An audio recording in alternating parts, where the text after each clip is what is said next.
ganun din at pinag-usapan sa namin ang pagpapaganda, papalago, papalapad at papalalim ng relasyon ng Pilipinas at saka ng Japan. At dahil hindi uh, napag-usapan din namin kung ano yung mga maaari pang gawin upang maging mas malapit pa ang ating dalawang bansa. Nung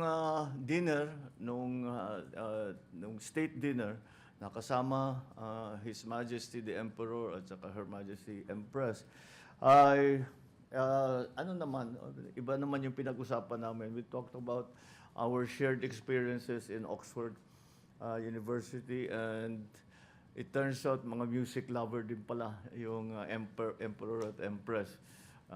Kaya yun din ang pinag-usapan namin. Dahil talagang pare-pareho ang mga pinagdaanan din namin, and it was a very, shall we say, warm conversation, and we were very flattered that although we of course the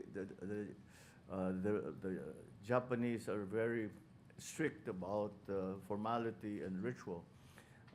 But once we did that, the Emperor and the Empress were very, very warm and treated us like long-lost friends, for which we are very grateful to the Emperor and the Empress.